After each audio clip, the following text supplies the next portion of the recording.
Are you ready to take your investment game to the next level? Introducing Digital Investor, your ultimate guide to mastering the digital marketplace. Whether you're a seasoned pro or just starting out, Digital Investor brings you cutting-edge game theoretical strategies, expert insights, and real-time tips and tactics to analyze, evaluate, invest, and grow your wealth. Don't miss out on the digital revolution. Visit www.nickblacknex.com and start your journey with Digital Investor today.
All right.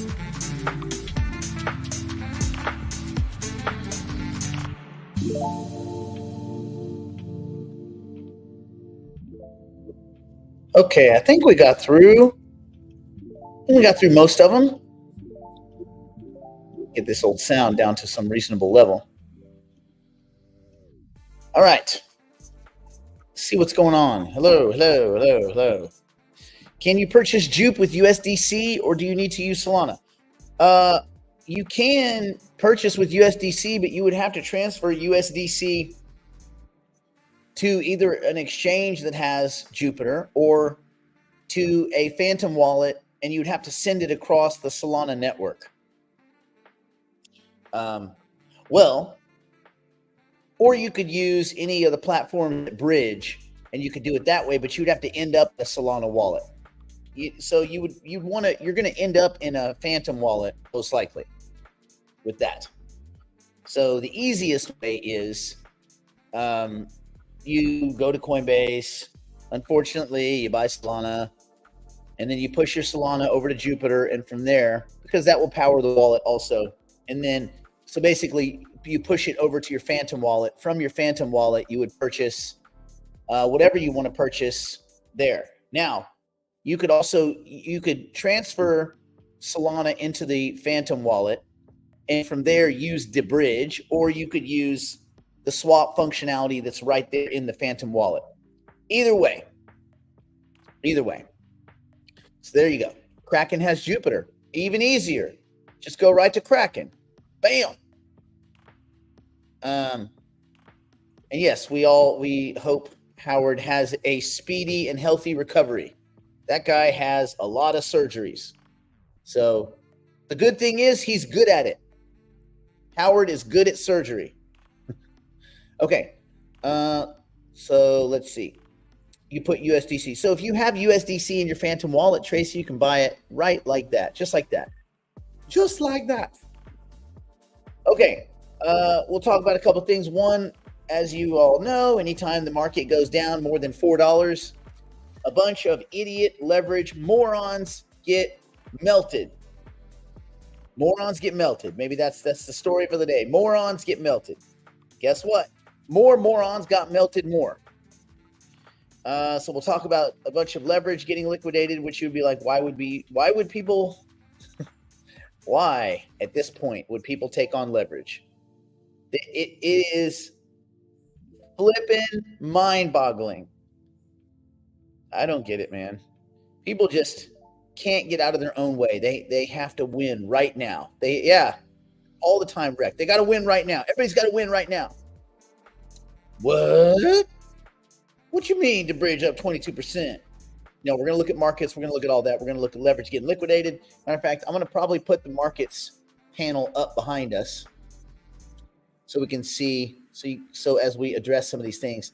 Also, we're going to talk about Ripple CTO. You remember this douchebag, David Schwartz, the one who just out of nowhere started telling people, I'm not Satoshi. They're like, okay, no one thinks you're Satoshi. I'm not. Yeah, we know you're not, you freaking creep. And we don't want to know what your search history is, because just looking at those glasses in your hair and your like the way you carry yourself, pretty sure I don't want to see your search history, but maybe a federal prosecutor does. Anyway, so I'm not Satoshi. David Schwartz defends all these sketchy ass crypto donations, and I guess he talks about Chris donating what 11 million now to Kamala. By the way, he's donated XRP. What do you think that organization has to do to utilize that XRP for their campaign? Do you think they're going to hodl, or are they going to sell it on the market like a bunch of assholes?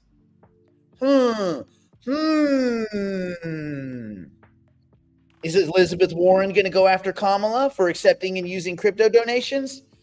Is she going to be in? I don't know. It's so stupid. Anyway, I'll read that. I'm sure we'll get some good giggles out of that crap. And then Kraken has chosen optimism. Kraken chooses optimism. A lot of people choosing optimism. A lot of exchanges choosing optimism. I am optimistic optimism. Yay. Okay, so we'll talk about that stuff. So let's go ahead and throw up our markets panel, and that'll be the background to this old pig hunt.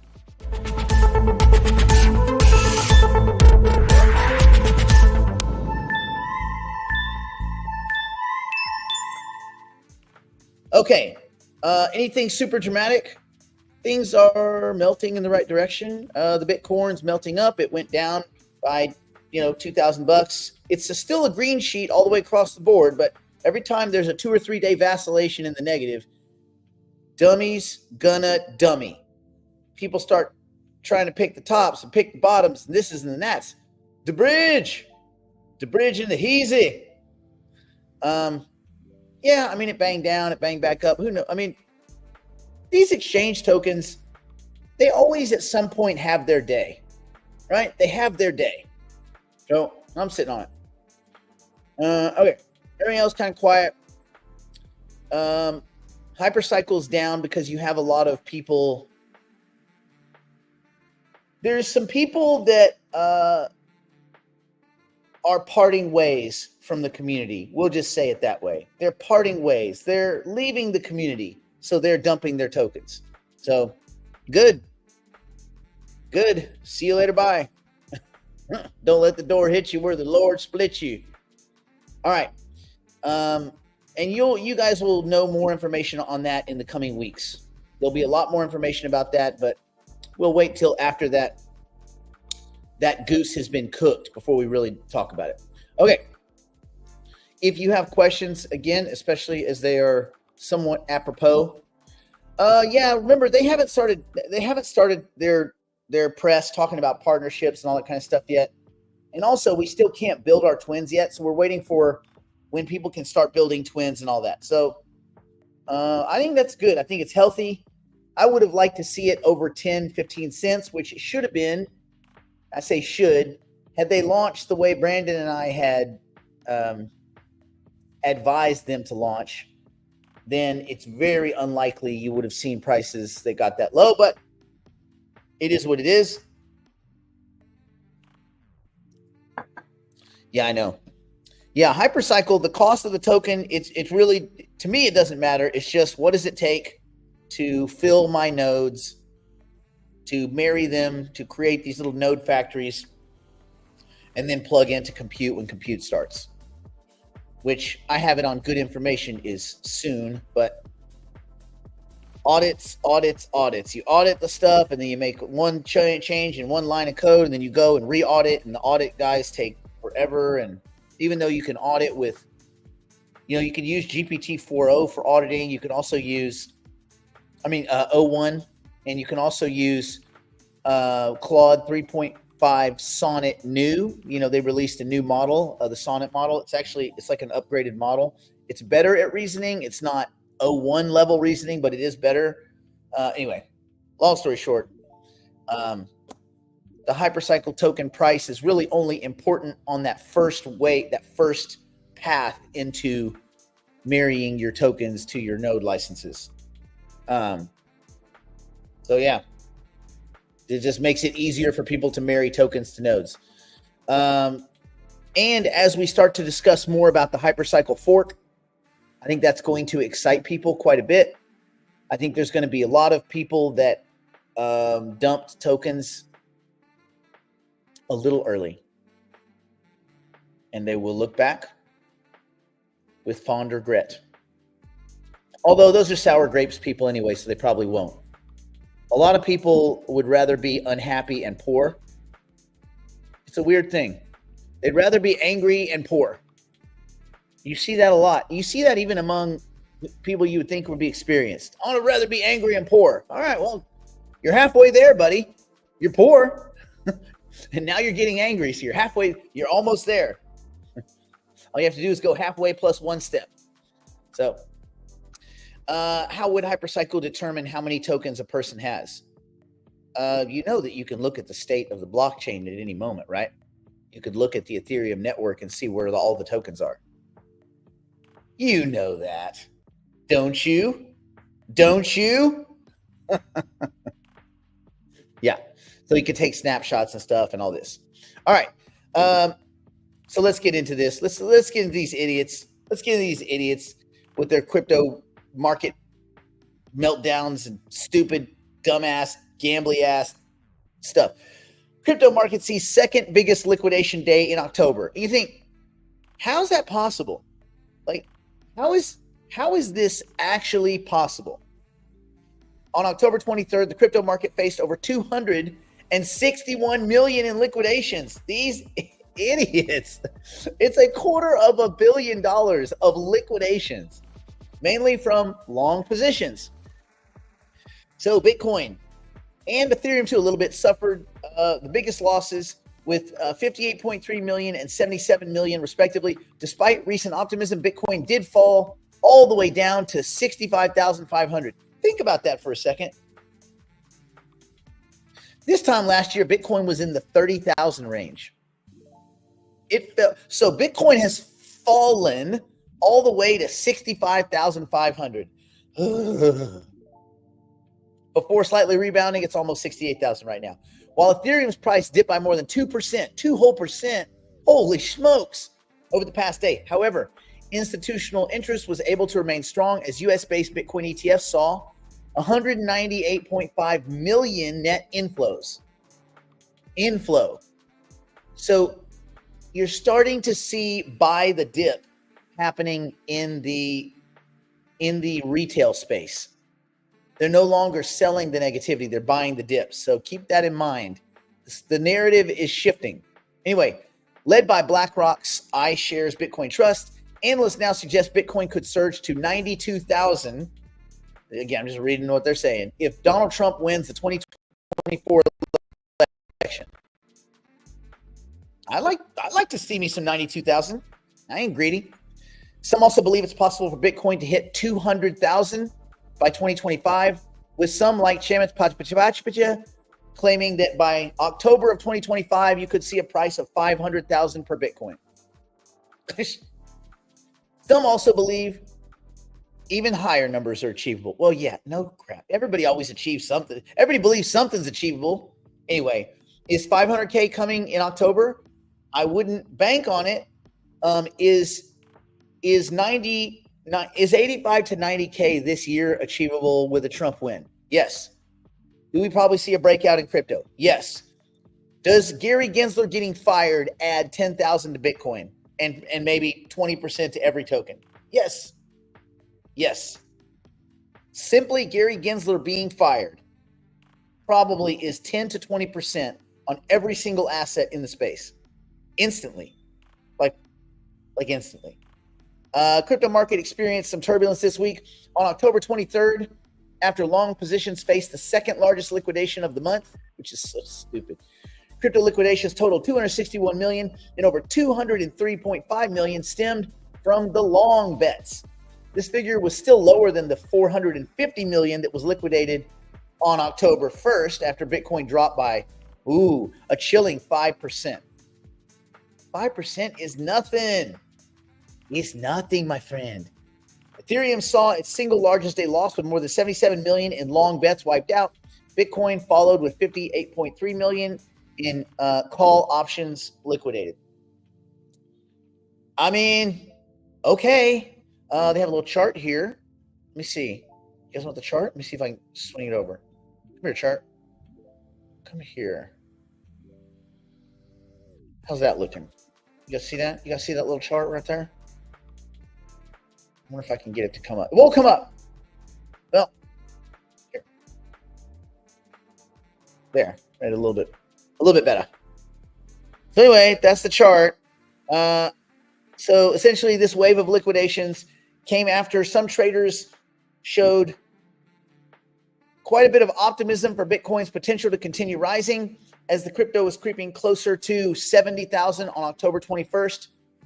Bitcoin's highest price in months, which certainly boosted spirits. However, it struggled to maintain its upward momentum. Yeah, because it's been going up for 11 days straight, man. Nothing goes up in a straight line. And it dipped to a low of 65,500 on October 23rd before rebounding to its current price over 67,000. So there you go. And what does all this mean? Well, Ethereum saw its largest decline in the top 10 crypto assets by dropping more than 2%, which again is nothing. It's 25.49 over the past day. The altcoin had hit a 2-month high of 27.50 on October 21st before facing some downward pressure. On-chain analysis suggests that Ethereum's elevated transaction fees could be discouraging activity. No.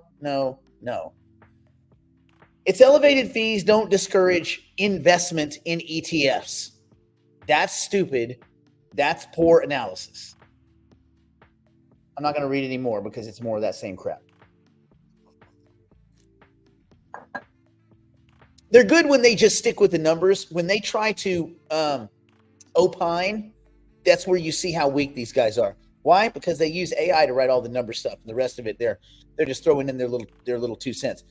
Most of these guys, if you look up these writers, none of these guys have a pot to piss in. They don't invest in anything.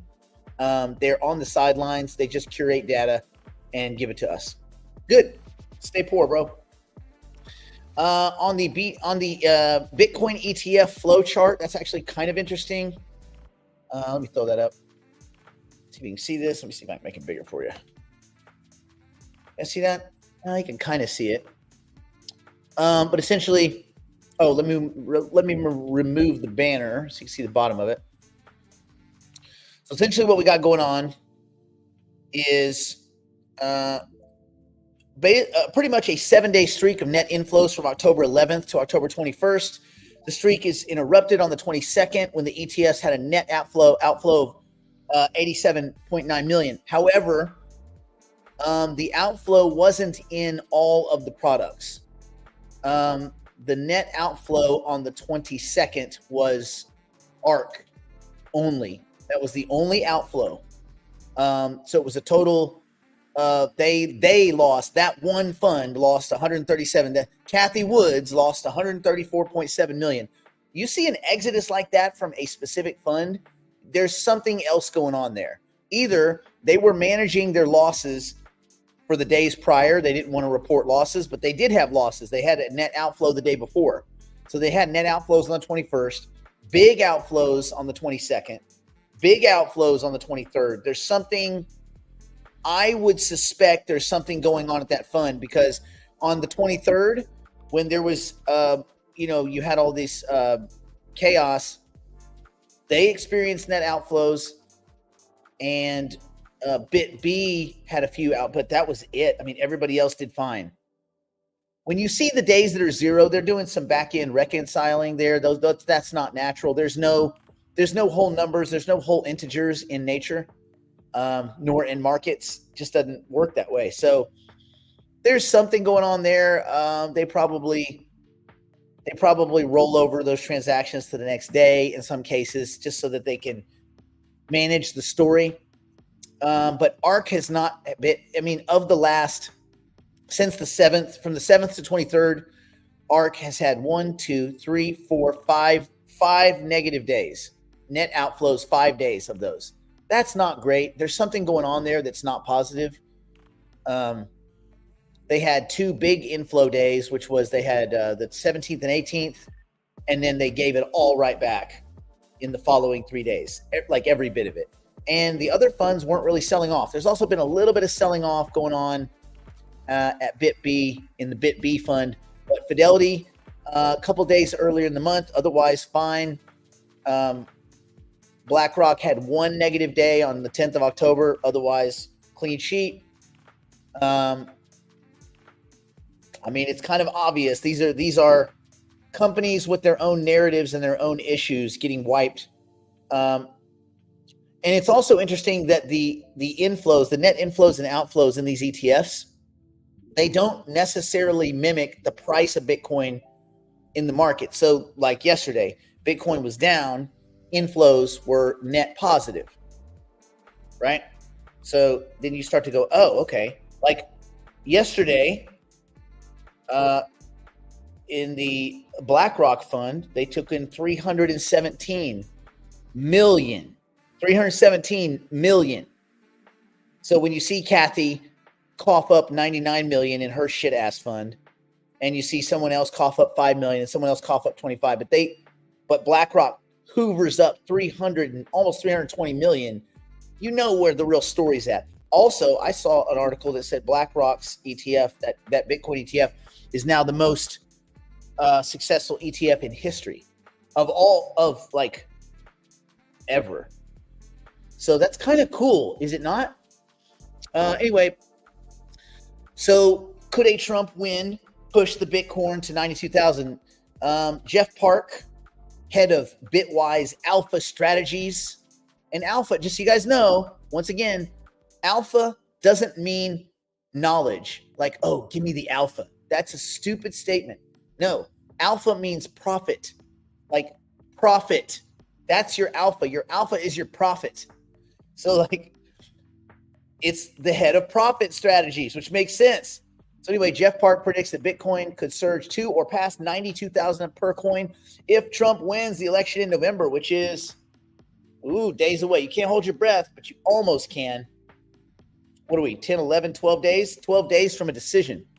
In 12 days, we could have $92,000 Bitcoin. Or if Comrade Kamala wins, we could have $52,000 Bitcoin. No risk there, fellas. No risk. Anyway, in a post on X, Park explained that he used Bitcoin's current price against Trump's odds on the decentralized betting platform Polymarket, along with merger arb style probability math to predict a major rally after Trump's victory. Or he could just, have a third grade education and fucking wake up and go, oh yeah, if Trump wins, the SEC changes, the whole crypto landscape changes instantly. It doesn't mean it's going to be a Wild West. It means it's going to be a less constrained go to jail West. It's absurdly obvious that if Trump wins, it's more positive for crypto. No one can quantify how much, and I don't think anything's priced in because no one is really sure what's going to happen.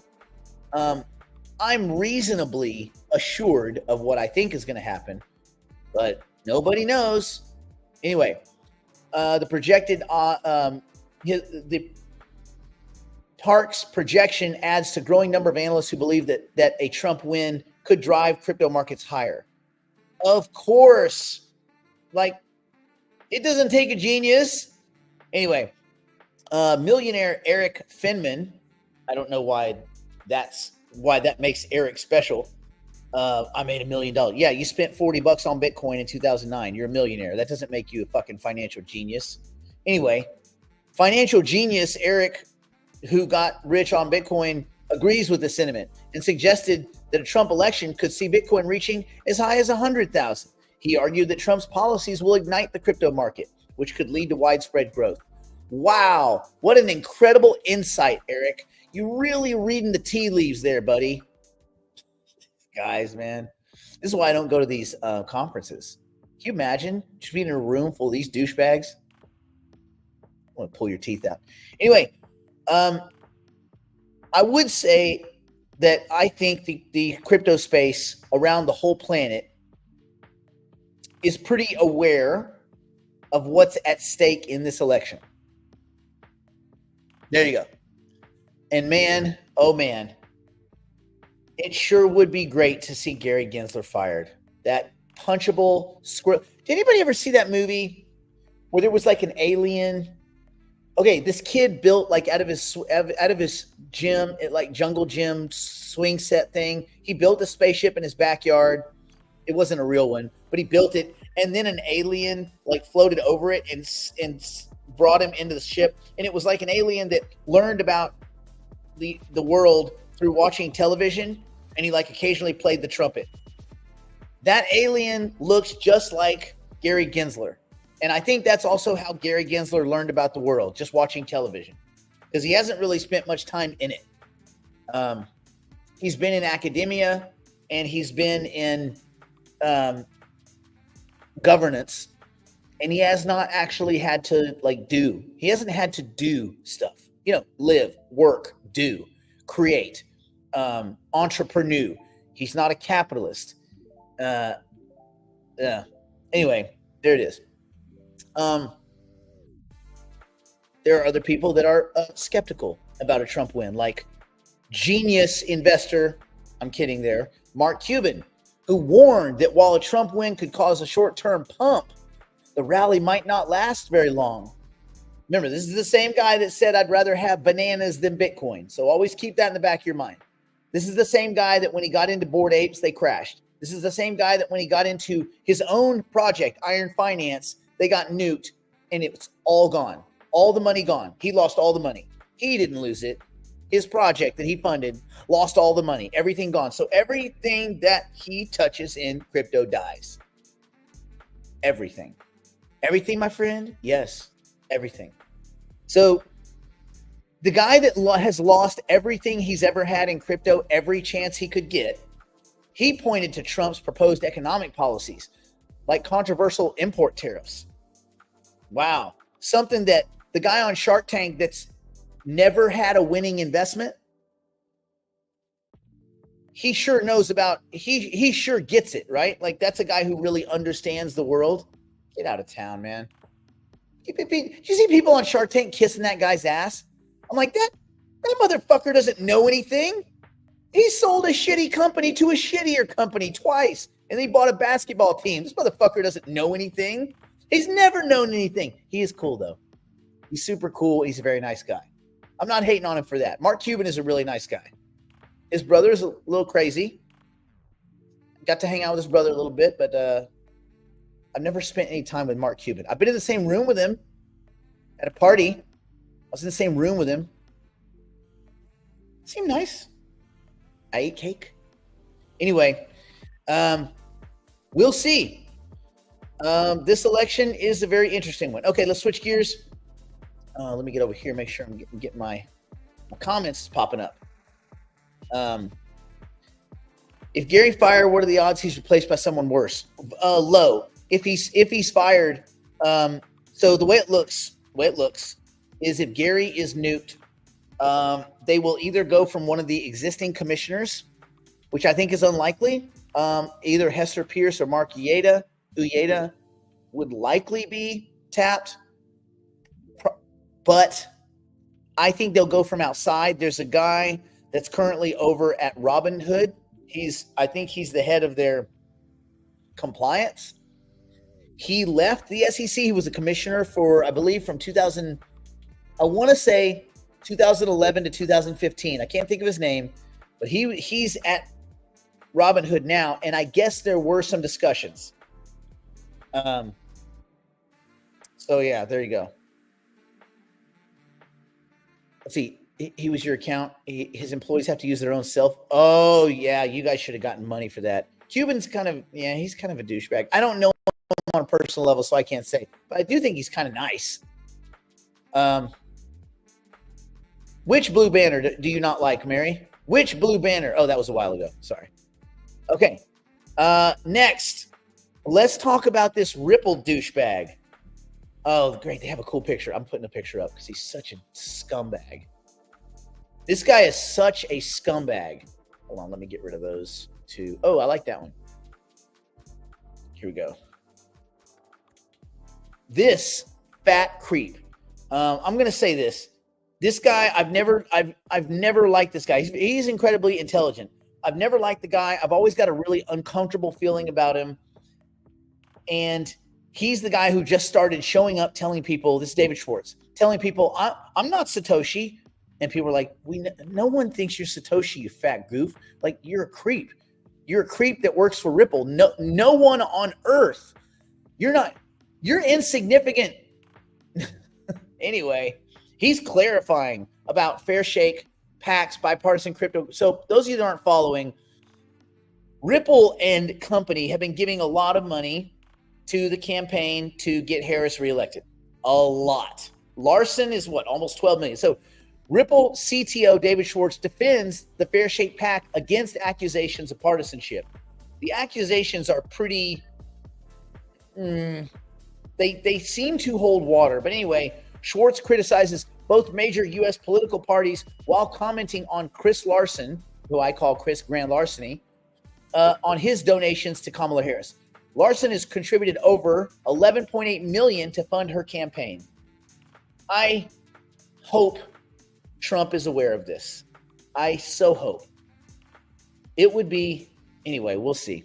I don't know if they guys at Ripple realize they may be spending this money to dig their own grave. We'll see. On October 22nd, Ripple CTO David I'm Not Satoshi Schwartz addressed criticism surrounding Fair Shake PAC, a group funded by Ripple and other pro-crypto contributors. So they're funded by Ripple.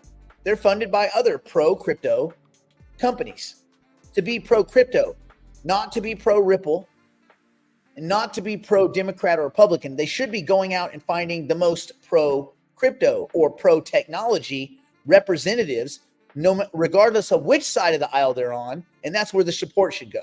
That's not what they do. Anyway, he clarified that their approach of supporting both Democrat and Republican candidates and aiming to encourage a more crypto-friendly environment rather than aligning with any political party, although the money has been almost completely Democrat, which that's fine if that's where they think the pro-crypto people are. But Nancy Pelosi, Elizabeth Warren, Operation Choke Point, Joe Biden. I don't know. I feel like if you go down the list, Blue hates crypto. Blue hates orange. Blue is not the new orange, man. Anyway, he explained that the PAC's goal is to encourage parties to shift their positions rather than to support any particular party, even if that's where it looks like the money's been going. The overall strategy focuses on ensuring that political candidates are pro-crypto to create a favorable regulatory environment rather than concentrating on party affiliation, even though most of the investments have been blue. Schwartz weighs in on Chris Larson's support for Kamala Harris. Amid the conversation, ex-user Mortimer inquired about Schwartz's view on Ripple chairman Chris Larson's alignment with Democrats. He said, "I'm sympathetic." This is David, I'm not Satoshi Schwartz. "I'm sympathetic. Trump is incompetent and self-obsessed. Kamala is just a normal Democrat. What the fuck does that even mean? A normal Democrat. As Pence is a normal Republican, awful. These are his words, by the way. Like, I'm not making this up. This is his words.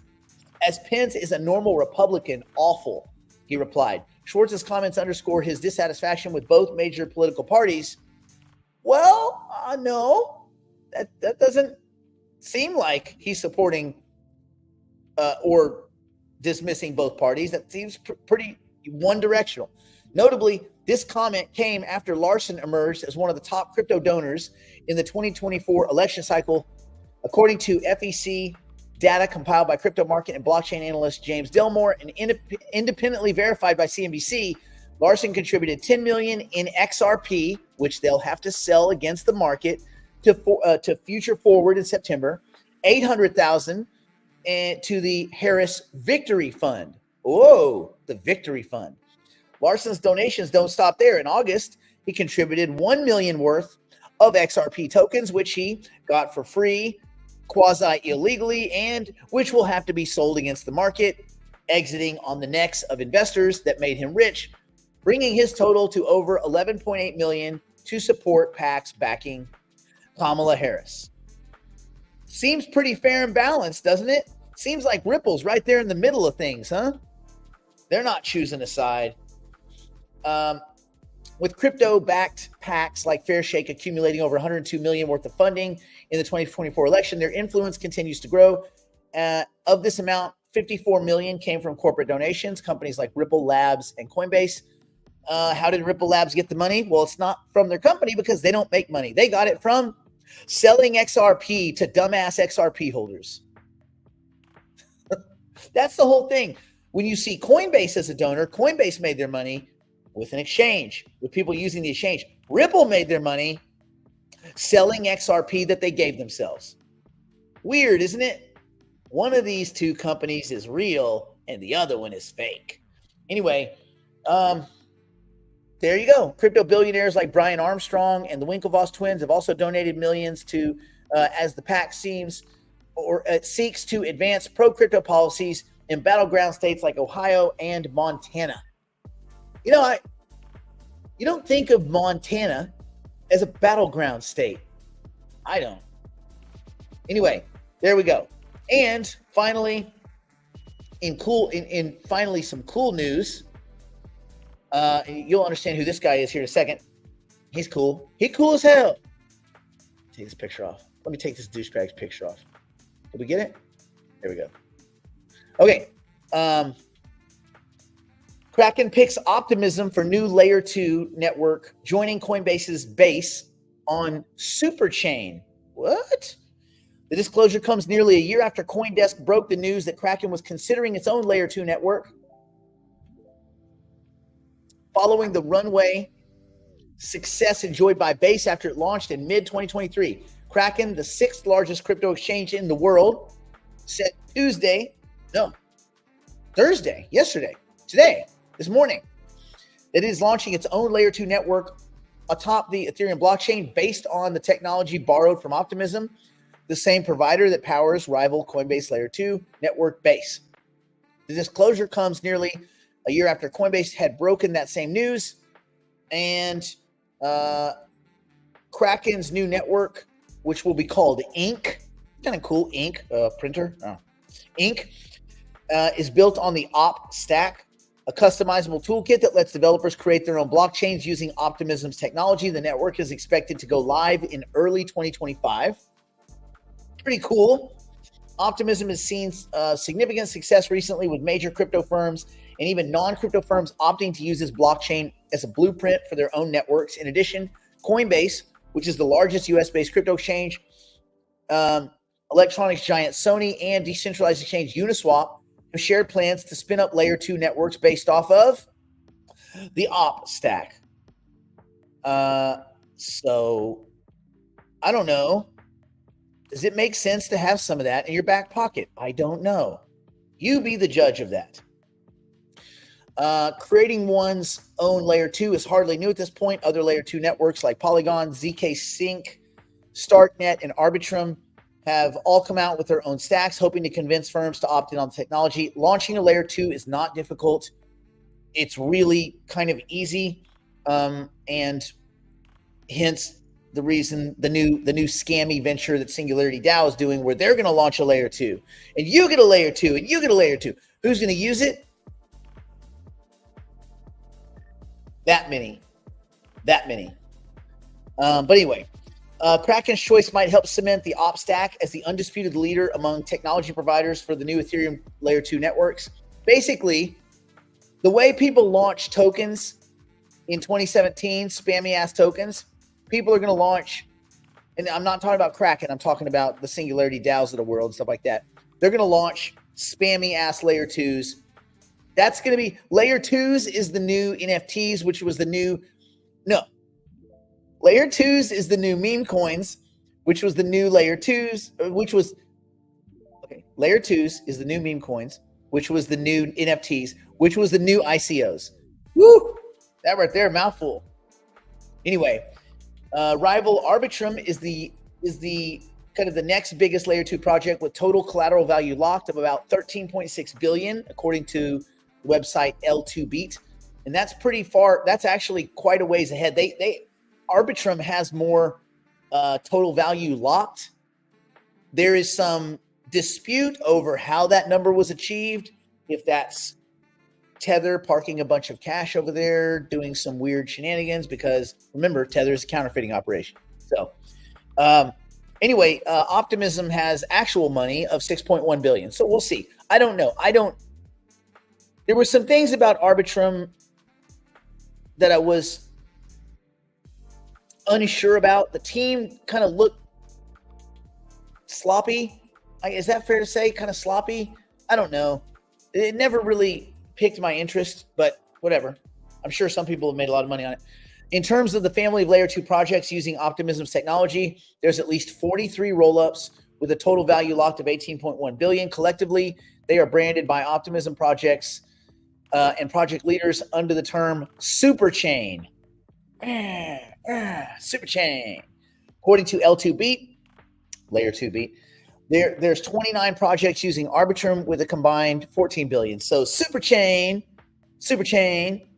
of is the leader. An L2 is only as good as the value it brings users, and that value is created by a thriving ecosystem of developers. Fair play. Layer 2 is the new layer 1s, right? No. Spammy layer 2s are the new meme coins, which are the new NFTs, which are the new ICOs, which are the new layer 1s. Whoa. Weird derivative. Anyway, as part of the Superchain, Inc. or Kraken is laying the groundwork for interoperability and pluralistic on-chain ecosystem that will attract developers and make the Inc. platform the ideal platform for the next generation of DeFi applications and protocols. Okay, is Inc. going to attract tons and tons of investors? I don't know. Is it going to attract tons and tons of developers? I don't know. I don't know that building out the Kraken ecosystem is exciting for anyone. Kraken is cool. Their team is cool. Their leadership is cool.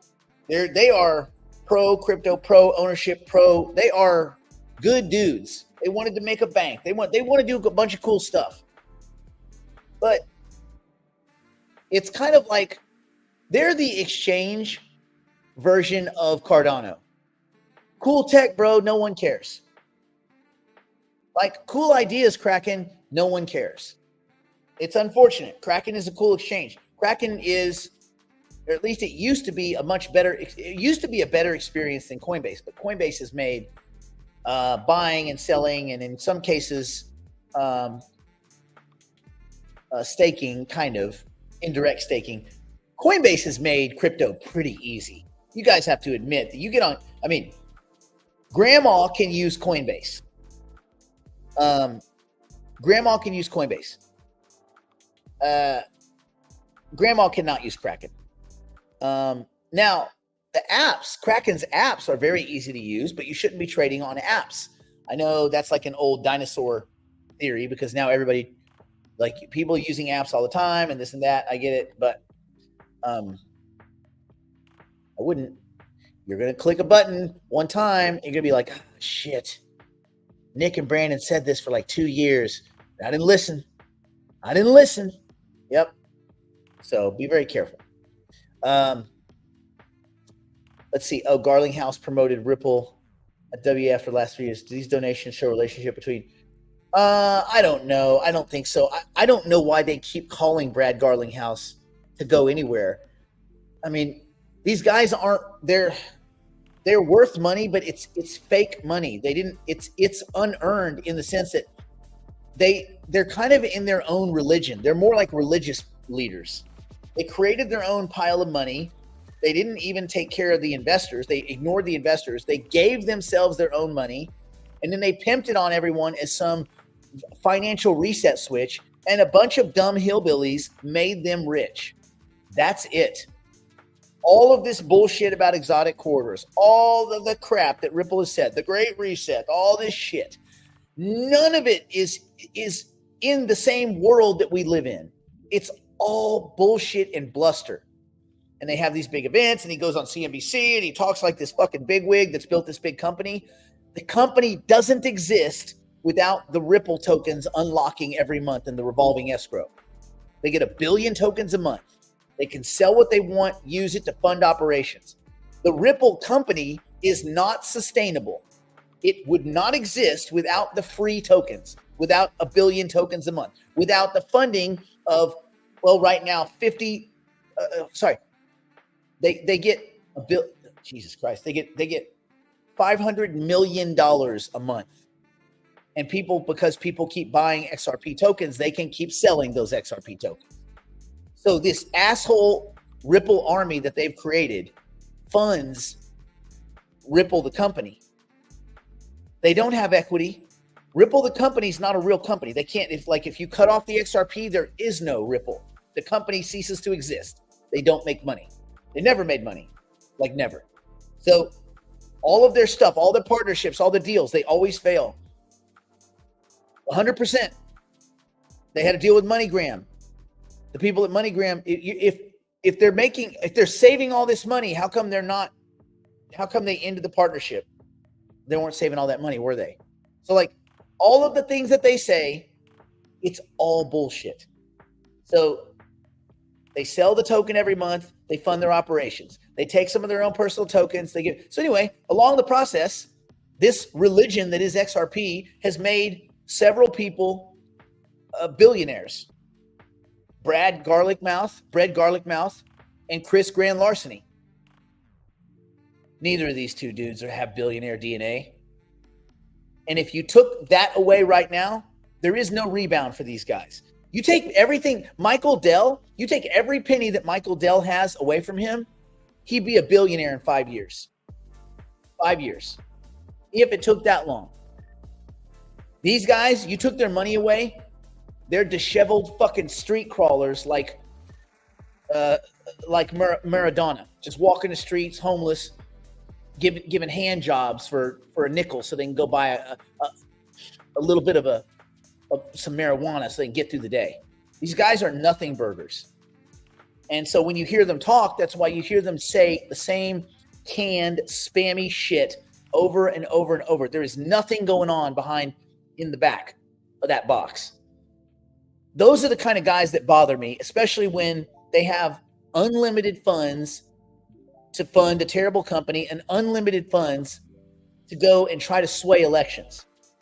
And you wonder, like, could you make a compelling argument why you're backing these people and the people that you're backing, the Elizabeth Warrens and all this? Can you make, I will say this, at least Garlic Mouth put money in Deaton's pocket to fight against Elizabeth Warren. They're not going to win because she's the incumbent, has been forever, and no one knows who Deaton is.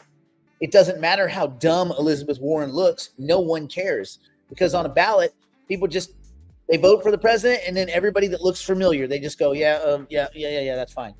Or they'll just go straight down party lines. So it doesn't matter.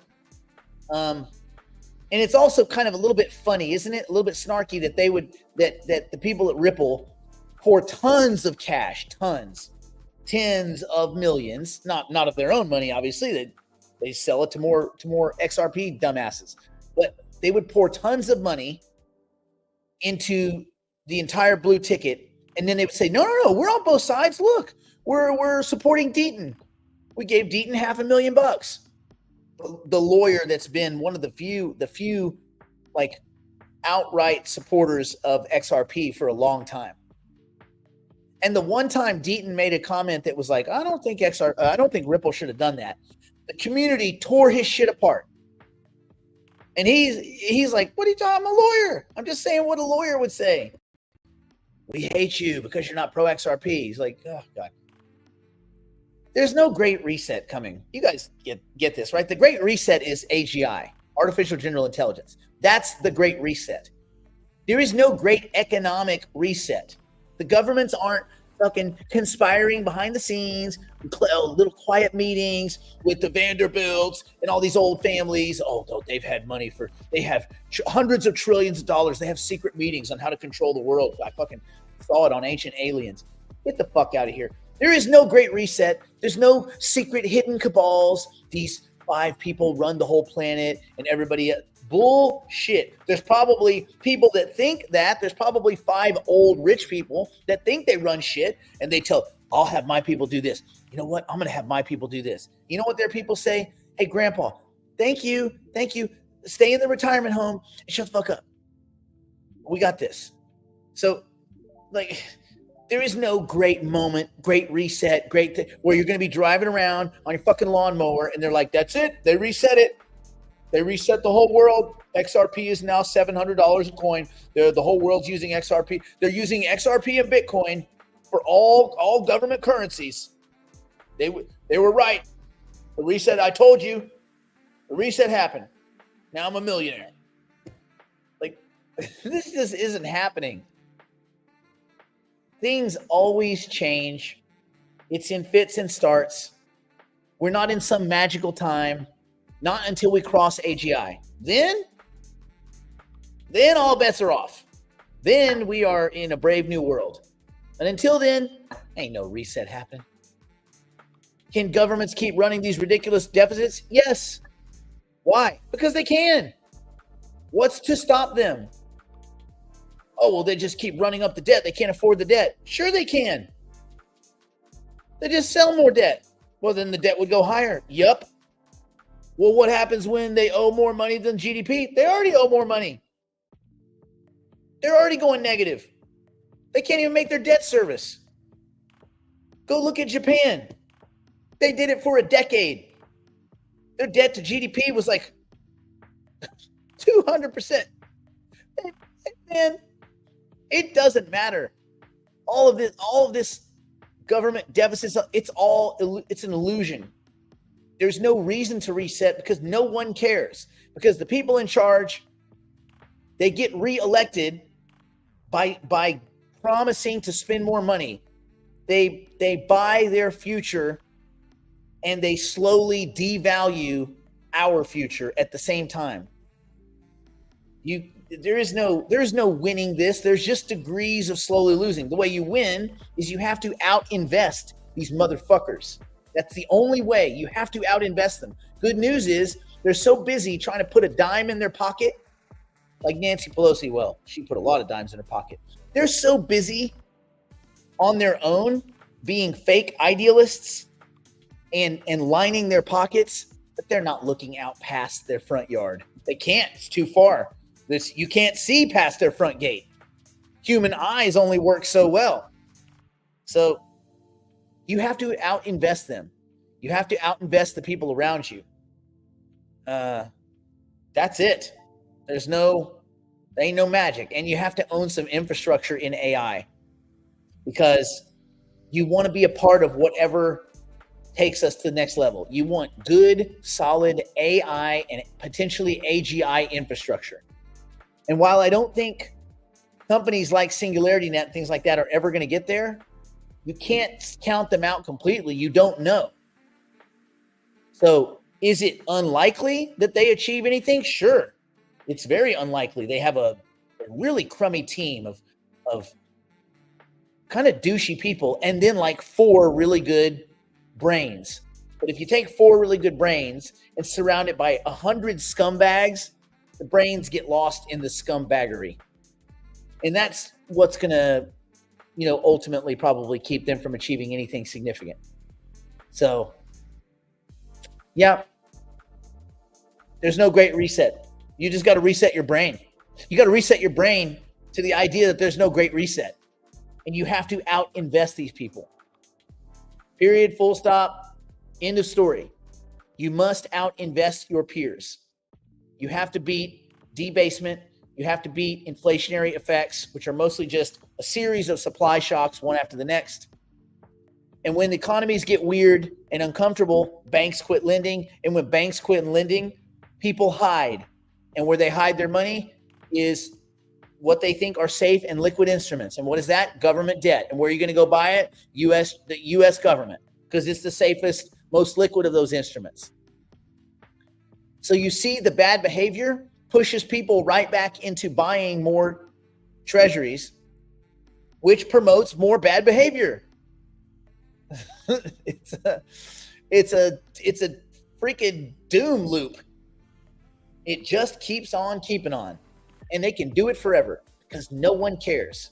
If anyone cared, the minute the national debt hit $1 trillion, people would have been shitting their pants. No one cares. It's crazy. No one cares. Anyway, yeah. Okay. I think picks and shovels plays. So that's why I like some of the assets that I like are picks and shovels plays. I still like layer ones if it's the right play. And listen, in a truly bullish market, most assets that aren't terrible, most assets will appreciate. And even the ones that you don't think are very quality, you're going to have some opportunities to exit. So we're on the right side of that. So maybe the great reset for you guys is use this bull market that's coming to reset your portfolios and prepare for the transition to AGI, which is one that all we can do is kind of try to prepare for by owning infrastructure and kind of backing intelligence and participate. Because once the robots come in, it's very likely that you're going to see a caste system, right? And it's going to be solid. What you have when the transition occurs is what you're going to have. I can't see a future where AGI decides to communistically redistribute everyone's wealth. That doesn't make a lot of sense to me. And game theoretically, it doesn't make a lot of sense to me. You can't redistribute assets to everyone because IQ doesn't evenly disseminate in society. Like everybody doesn't have 126 IQ. Everybody's not prepared for everything. So different people are going to have different needs based on a variety of factors. And I think that pretty much the ability for humans to outwit other people is going to go away when we reach AGI. It'll just go away because agents and agent networks and agent swarms will be doing the bulk of your heavy lifting. And so I think we go into a world that looks like a caste system. And I don't know how you really work your way up. You could work your way down by being stupid. You may be able to spammily gamble your way up, lotteries and things like that, but I don't know that you can intellectually work your way up. Of course, if I was an AGI, then I would want to have humans have something that they could strive for. So I would create the illusion that you can work your way up, the illusion that you can grow and gain. But then you have a whole other system of agents working to prevent that and to prevent disparity in economics and wealth effects and all this kind of stuff. And so you can imagine, depending on the way these things launch, how they bias a distribution of assets and resources to humanity. Is it by taking what everyone has and locking it, or is it by creating some abundance in the future that distributes to everyone in such a way where no one would care what they had when it started? Don't know, do you? So we'll see. Okay. Any questions you guys want to knock out before we call it a day? As I sip the last vestiges of this damn fine cinnamon coffee.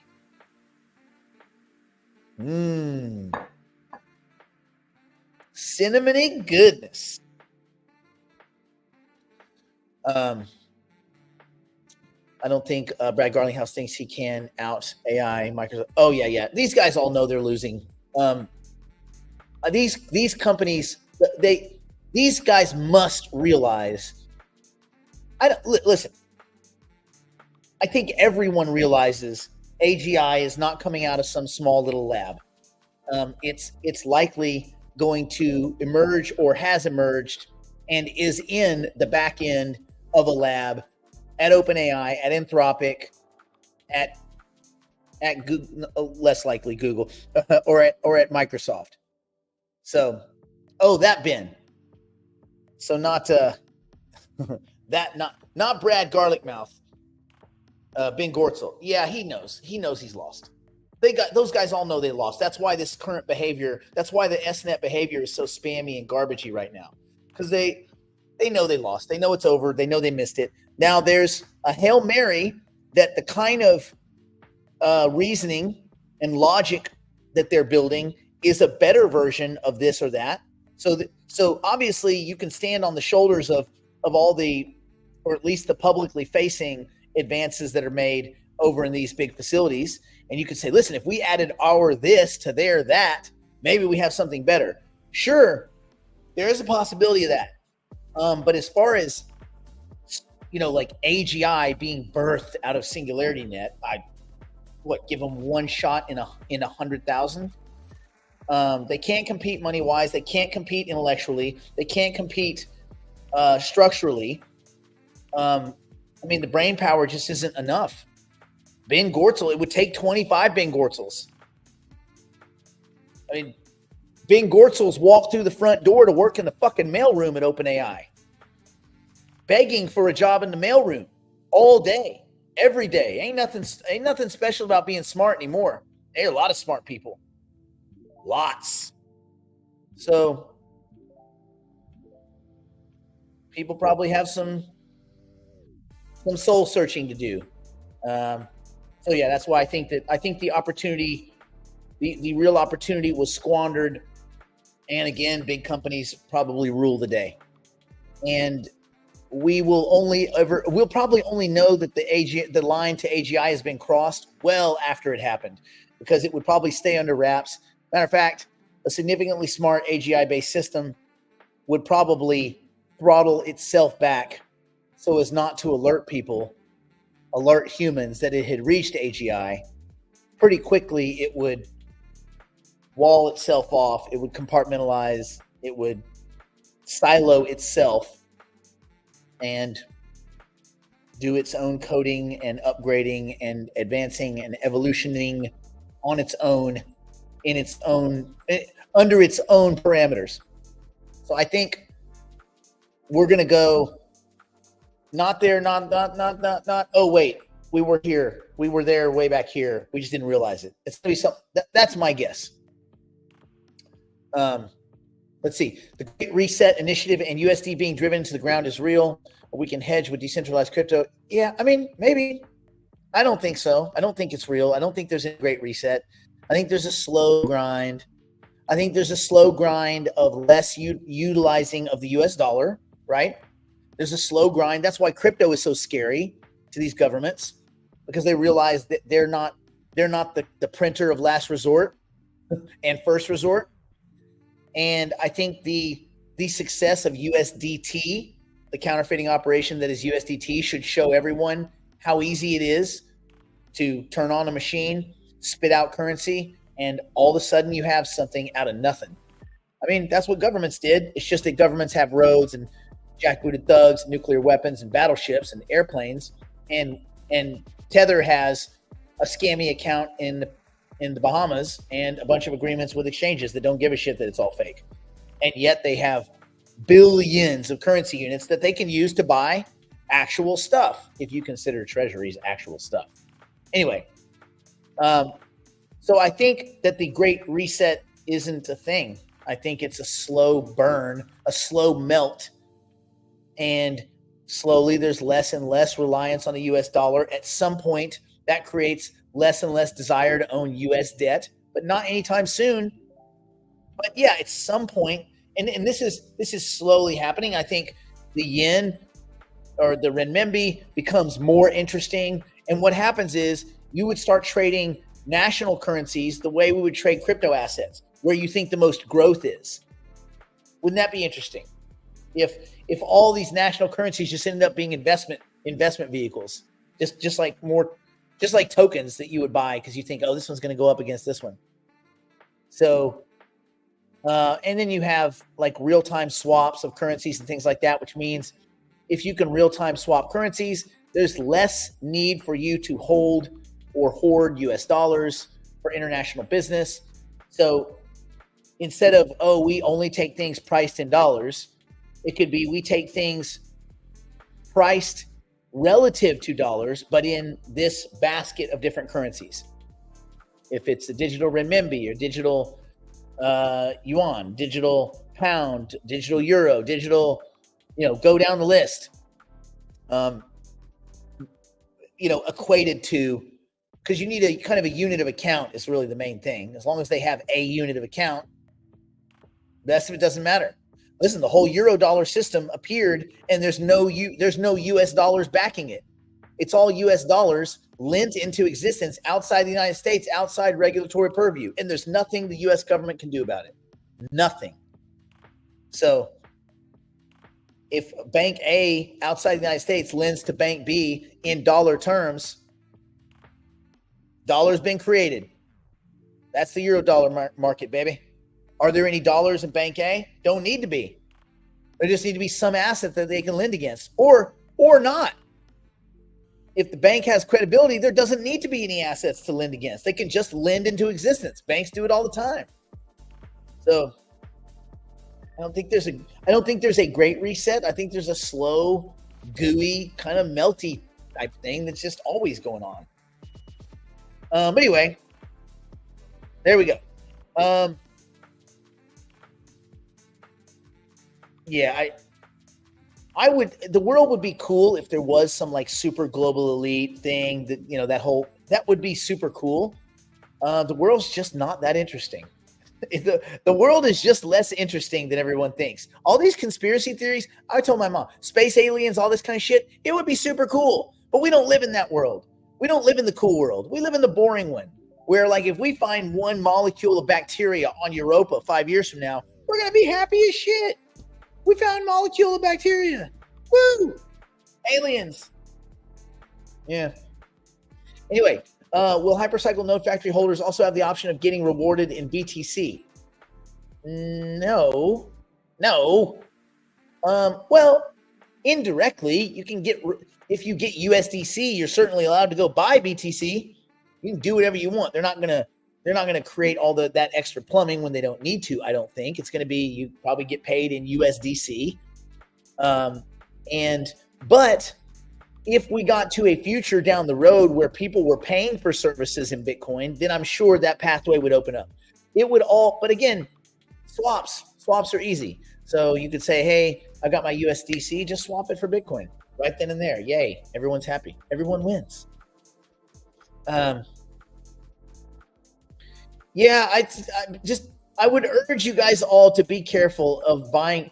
If 2 or 3 people come up with an idea way back when and they enact it and it goes into some kind of weird spammy thing, that's not really a conspiracy. I mean, like, okay, a couple of people feel like this would be, they that you're talking about are just not that intelligent. Typically, these groups of they are kind of simple. They're just simple groups of they, just trying to manage things at the moment. And so, yeah, a group of people might have done a thing years ago and all this, but the idea that this they is still active and all this kind of stuff, I think I would urge you to reconsider that kind of thinking. It'll have you going down pathways that are not going to make you money. Yes, I know you have a list and there's all these people, but none of that actually matters now. Like if they had their way, we would have nothing. They don't have their way. You can be incredibly successful regardless of any number of days. Remember, you don't have to be you don't have to be faster than the bear. You just have to be faster than the fattest kid. That's it.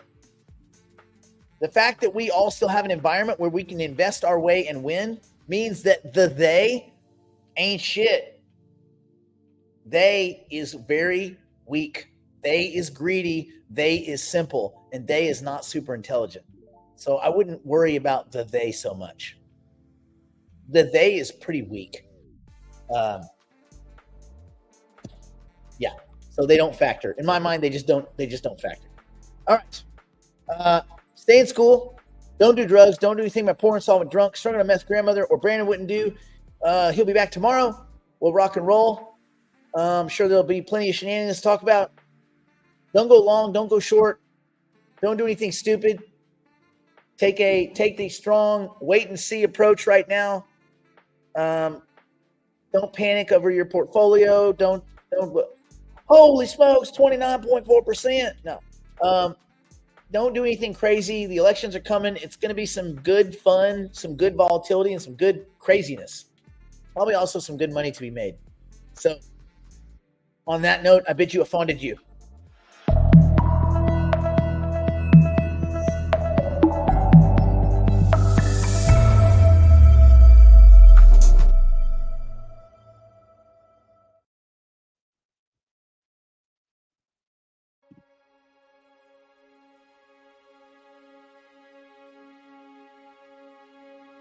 Terrified, wandering mind, the seams have come undone. You've been telling lies to these eyes as if they'd never seen the sun. Now you've let your guard down and your heart is exposed. Now you've let your guard down, but how could you have known that I'm the big fish round here? You're a small fish. I could make you disappear. You should know this. I'm the big fish round here. You're a small fish.